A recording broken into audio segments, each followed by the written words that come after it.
What's up, everybody, and welcome back to my Horror Corner. I'm Fred, your found footage fiend. Hope you're all doing well, having a most excellent whatever day it is. And really quick, if you haven't already, please be sure to hit the subscribe button. It would mean a lot if you join me here in my Horror Corner where we ramble on. And today I want to go ahead and do an unboxing and review sort of video. My buddy Phil, who is a big Mark Polonia fan, and introduced me to Mark Polonia movies, which are just unbelievably awesome in my opinion. And I had informed him that there's this new found footage movie coming out by Mark Polonia called Hell on the Shelf, a Christmas-themed found footage movie. And of course, Phil being the freaking buddy he is, he thought it'd be funny to go ahead and just buy me and send me a copy. And this isn't the first time.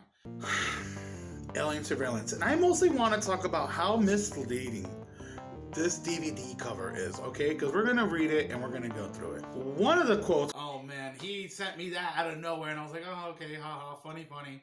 And here we go again, round two. Now, I don't mind owning Polonia films at all. I've actually been on a binge. I just watched Noah's Shark, the Amityville Island, the Amityville Exorcism. I mean, I just literally, Razor Teeth. I've been on a Polonia freaking binge. I just watched this older one called Peter Rottentail. You gotta look at that cover right there. That is beautiful. Deck the halls with death. An antique Christmas elf decoration holds the key to decades of pent-up evil and anger from beyond the grave. Three paranormal investigators are hired by a desperate real estate agent to cleanse a house or find a reason as to why no tenant stays very long in the ominous structure.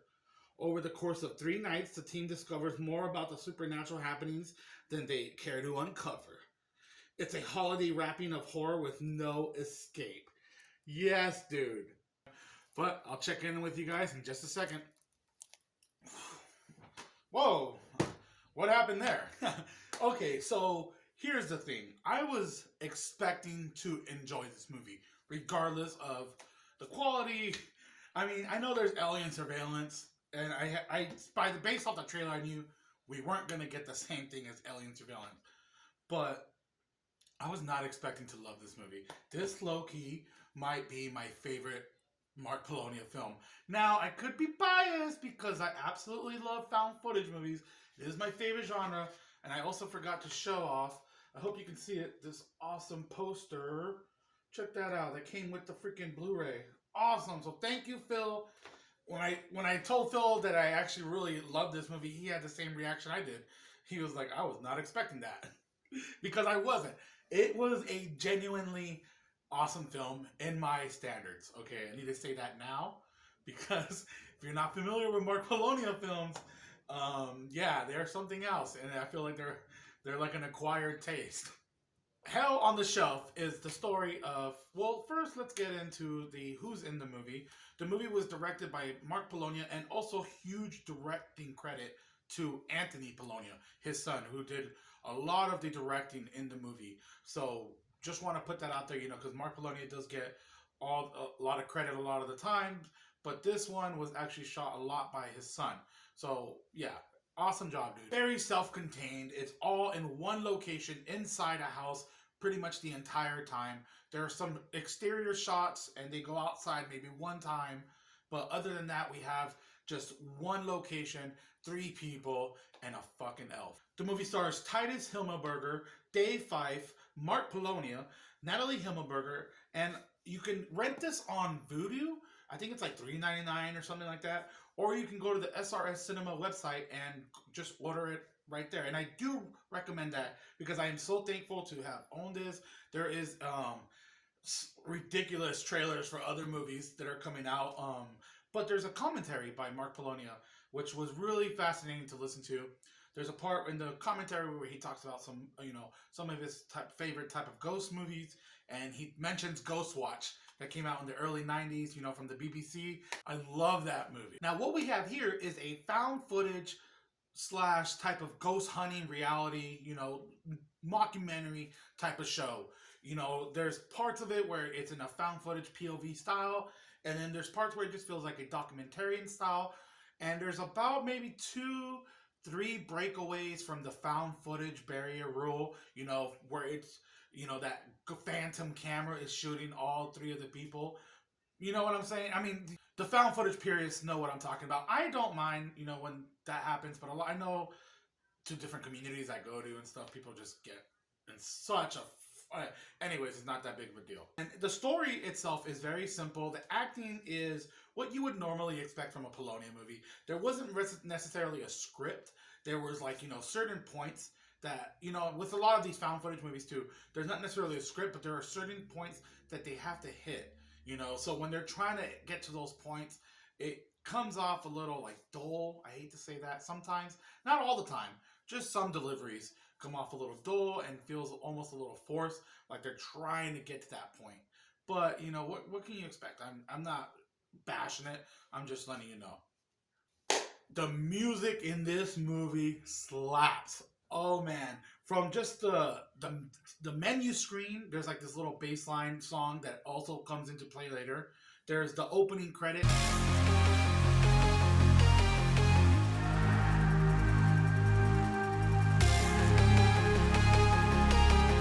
And the ending credit song that are just awesome, dude. You know what gets me mad is always you see who the music is by in these movies. And for some reason, you don't see that in this movie. There's not even an IMDb for this movie. I don't understand that. What are you doing, Mark? With that being said, let's get into it. The story follows this realtor who has been having issues trying to sell this one particular house. It's had about 7 owners or so in the last X amount of time. And each one has left very hurried, left very frazzled, confused, scared, didn't give too much information, just mostly said that they, felt very uneasy, felt very creeped out, scared, little stuff like that, which basically makes it seem to the realtor that this house might be potentially haunted, but she herself has been in the home, not stayed overnight, I believe, but has been in the home several times, said that she's never felt anything weird, nothing like that, but she wants to extinguish all the rumors. So she goes ahead and calls up NERPA, the ghost hunting crew, which is the Northeastern Regional Paranormal Association, something like that. And here we are introduced to our 3 investigators. We have Lenny, who is the videographer, and really quick, each one kind of just goes through how they met Max and how they came to be with this ghost hunting stuff. We have Damon, who is the audio specialist. In his backstory, he talks about how his brother was deaf, which kind of led him to lean into the audio type of career. And then we have our lead investigator, of course, Max, played by Mark Polonia himself, who is, the tech guy. He's got all the equipment. And as we have the 3 guys driving to the location, we learn a little backstory on the house, particularly this one incident where there was a single mother. She was mentally ill, had substance abuse issues, and, just didn't take care of her twins very well. She had 2 sons. What was it? Tyler and Manny. Tyler and Manny were her 2 sons that she had. And it just so happens that one day while they were downstairs in the basement playing, they came across this elf ornament, like one of those elf on the shelves, hence the name. And they were kind of arguing over it. And one thing led to another. There was an accident, and Tyler unfortunately slipped, fell, broke his neck. And Max goes on to say that he believes, and as well as other people believe, this is the source of evil. This is where all the paranormal activity is coming from, is this kid's spirit, Tyler. So they have 3 days to go into this house, do some recordings, do some EVP sessions, stuff like that, and try to help this spirit cross over. What I do enjoy about this movie is it feels like there's always kind of something happening. For others, it might not, but if you watch a lot of those ghost hunting shows, not a lot really happens. They don't really catch too much evidence. I used to fucking breathe ghost adventures, okay? I lived and breathed ghost adventures for a few years in my life. It was a weird time where I was just watching nothing but ghost adventures. But believe me, there was not a lot that did happen on those shows, and they would over-exaggerate a lot of stuff. This one takes it up a level and totally over-exaggerates everything. But which is entertaining, because otherwise it'd be a snooze fest, We don't want that. So day 1, they're there, they're setting up their equipment. Max is going through all his stuff. We have audio recorder, an infrared thermometer, an EMF reader, a spirit box, which is like the most notable thing that ghost hunters have, I believe, or which is what he says. And I remember, what's his name, Zach Bagans, always using that damn thing. For those that don't know, a spirit box is basically like this kind of... It scans radio frequencies at a very fast rate. So knowing that ghosts give off electromagnetic frequencies, we can use this device to ask questions, and if they have the ability to speak and project their voice, it'll pick it up on this, because as this is sweeping through channels at such a fast rate, you get nothing audible. And, you know, each one goes into a bit of what they do. You know, we have Lenny with the video stuff, Damon, the audio, you know, again, Max breaking down all the equipment. They do their first EVP session, and we can hear some stuff coming through. I'm not entirely sure if they can hear it in this first few scenes, but we can obviously hear it, and they're kind of just like, oh, did you hear something? Did you hear that? And I mean, a lot of the movie is basically this in itself. They start asking, you know, about Tyler, the little kid, if he's here, if he misses his brother. You know, they end up heading downstairs to the basement. And while they're down there, they're hearing things, of course. And they come across these two, like, miniature chairs. And they come to the assumption that, oh, this must have been their chairs. You know, this is what, like, they start putting their infrared thermometer. And it's like, why is this so cold? But right over here is hot. Max ends up sitting on one of these chairs, and they're talking, and they get this thing, and they start asking questions, and they kind of figure out it doesn't like Max sitting on the chair, okay? It needs to get the hell off the chair right now, buddy. So then they're like, hey, you remember that elf upstairs? Why don't we take the chair and put the elf on the chair? And they're doing an EVP session while they do that. And I mean, again, a lot of this movie is like running up and down the stairs, bending up and down. It seems like a lot of work went into this one little movie. And it's crazy because it's one location. But they're doing their EVP session, and it says like revenge. Oh yeah, and we also learned that there's like this urban legend attached to the doll, which doesn't make sense. But okay, so there's an urban legend attached to the doll, and it says something like, whoever touches the doll will be possessed or befall an unfortunate fate. And these people are touching the doll, and not once do they show any sign of possession. So what the hell, dude? There's lack of possession, and you know what? I'm gonna say this right now. Love this, but damn, this is misleading, because there's no Christmas stuff in this movie besides the elf itself. I thought that was gonna be during like legit Christmas time, but no, this is just shot during the winter. Just fine, which is fine. And later on that night, as they're going to sleep, they kind of hear stuff going around the house. I believe it's Lenny. He goes downstairs and he sees the elf like on the floor or on the chair, and he's like, oh, that shouldn't be there, and he puts it back on the shelf. And they're basically arguing in the morning right off the bat, because who moved the elf? That's what they're trying to figure out, and it's like this turning into this big deal. But one of them does have a smart idea, like, well, you know what? I want to put a freaking GoPro on it. And Max is kind of against that for some odd reason. You know, he's like, don't waste your time. It's a waste of time. Blah, blah, blah, blah. It is kind of odd that he's kind of against it being an investigator. That's suspicious. That's weird. So the same thing with day one. We just get more EVP sessions. This time during an EVP session, it says, just die. And it also says, hurt you. So they're kind of like getting a little freaked out. So they're like, you know what? Let's just head back to the basement, because there's two hot spots in this house. We have the hot spot where the elf in the chair, you know, right here. And then the basement seems to be a hot spot, because that's where the incident happened, where Tyler fell and broke his neck. So as they're down there, they're doing their little EVP spirit box session, and out of nowhere, shit just starts getting thrown at them, and they have to haul it right back upstairs. Dude, I feel bad. These people are really just running up and down the stairs all damn time. But when they get back up, the elf has moved once again. And we got Mark Polonia over here, or Max, should I say. And he's just like, you know what? The elf has moved. I've seen this type of stuff. That's energy. That is anger energy. Stuff thrown at us. Yeah. That takes a lot of energy. It does. And that was anger energy. I've seen it before. Now, I don't understand this part right here, because the next scene we get is the realtor talking, and she's saying that the reports that she's gotten back from the crew have been negative, like nothing good, nothing to be proven. It's a bit frustrating, seeing as they've been there for about 2 days now, and no sightings, no events, whole lot of nothing. Which does not make sense because they've been catching EVP sessions, they've been seeing the elf move, not move on its own, but you know, they keep coming into the room and it keeps being in one spot. They just had stuff chucked at them downstairs, but they're reporting that nothing's happening. I don't know. It's the weirdest thing. But anyways, moving on, we're back to another like EVP sesh, and this time we hear breathe gas. Now I will say this part was legitimate creepy. Like, can you imagine just getting, like, I've never done that, where you like just record and see if anything, you can pick up anything, hear anything. Let me know if you've ever tried to do some type of ghost hunting. But could you imagine just hearing back, breathe gas?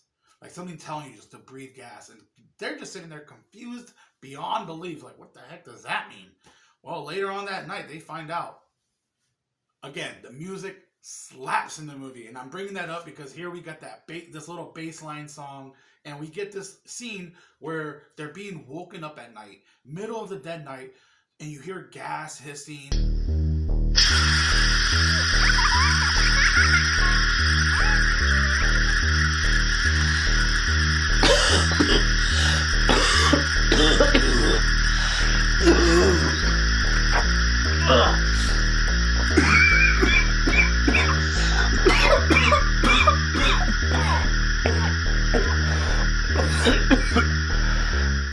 They're choking. They're trying to go get everybody out the house because there's apparently a gas leak.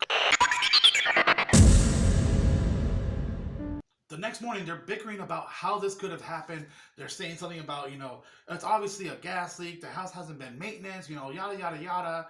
And I believe it's Lenny. He's like, you know what? I do believe it was the oven, but I don't think it was a leak. I think something did it. And they want to go ahead and check the GoPro camera. And guess what?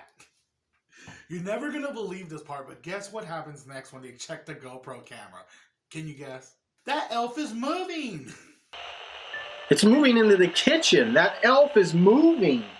Oh man, this movie, I love it so much. But here comes one of the best parts about this movie, okay? One of the next scenes after this is we get Damon. He comes running down the stairs. He's like, come upstairs now. Come upstairs now.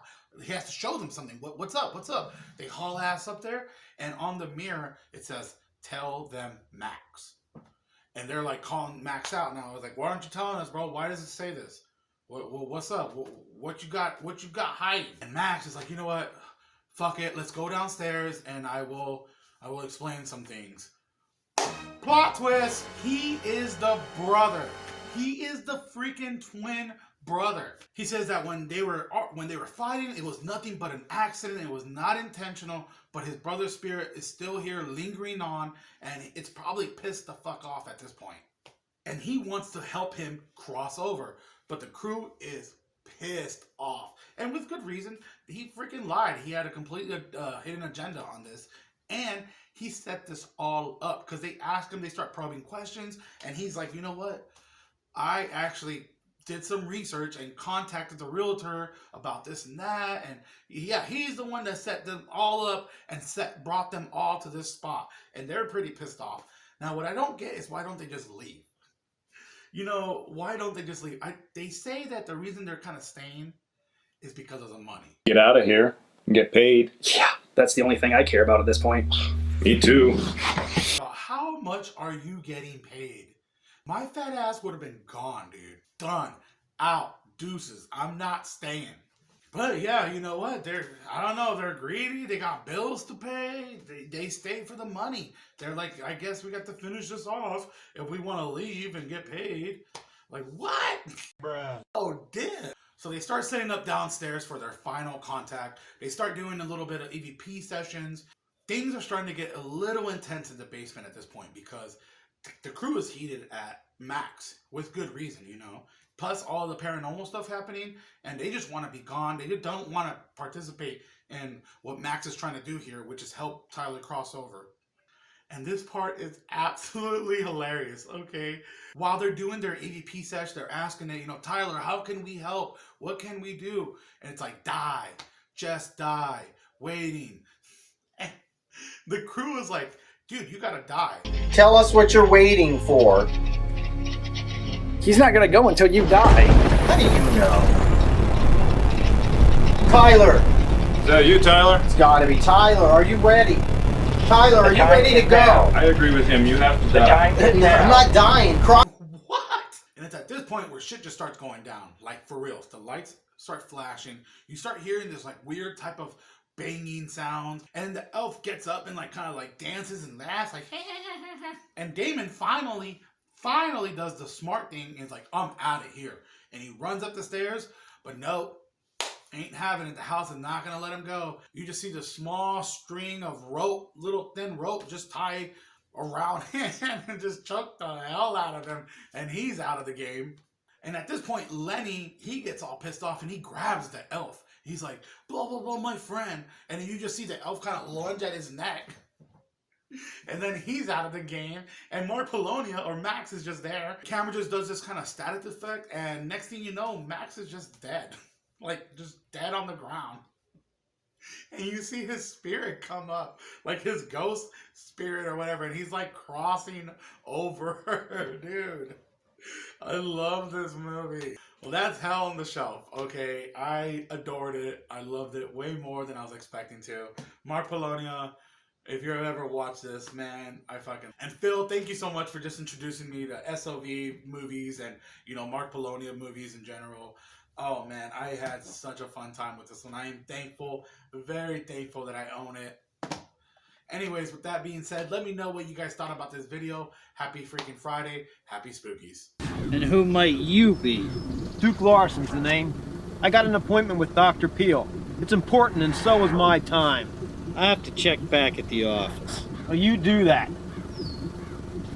Hey, you smell something? Like rotten eggs or something. I gotcha.